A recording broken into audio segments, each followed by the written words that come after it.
Red cross society అన్నది ప్రపంచంలో అన్ని దేశాల్లో కూడా ఉన్నది.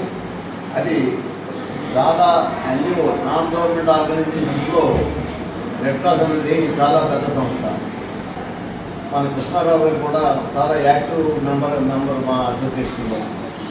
ఈ రెడ్ క్రాస్ జిల్లా పశ్చిమ గోదావరి జిల్లా బ్రాంచి గత 2 సంవత్సరాలు కూడా రాష్ట్రంలో ప్రథమ బహుమతి పొందినటువంటి సంస్థ ఉంది.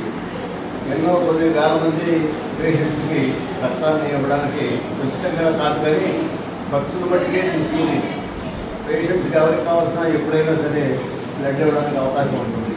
ఇండియన్ రెడ్ క్రాస్ సొసైటీ ఆధ్వర్యంలో ఈరోజు మన భీమవరం పట్టణంలోని ఆదిత్య డిగ్రీ కళాశాలలో తణుకు ముళ్ళపూడి హరిచంద్ర ప్రసాద్ గారి రెడ్ క్రాస్ బ్లడ్ బ్యాంక్ మరియు west Godavari red cross blood bank ఇతర కోఆర్డినేటర్లు మన సూర్య గారు, చారీ గారు ఆధ్వర్యంలో ఇవాళ ఆదిత్య కాలేజ్ ముఖ్యంగా మనం చెప్పుకొస్తుంది ఏంటంటే ఆదిత్య కాలేజ్కి రెడ్ క్రాస్కి వాళ్ళు చేసిన సేవలు గతంలో గవర్నర్ గోల్డ్ మెడల్ కూడా తీసుకోవడం జరిగింది.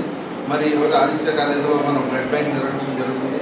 మరి ఈ కార్యక్రమంలో ఎవరైతే బ్లడ్ డొనేట్ చేసిన విద్యార్థులందరికీ దాని యొక్క ప్రాముఖ్యత గురించి మన సీనియర్ మెంబర్ అలాగే పశ్చిమ గోదావరి జిల్లా వైస్ చైర్మన్ గారు అయినటువంటి కనకరాజు గారు అన్ని విషయాలు ఇంతకుముందే తెలియజేయడం జరిగింది.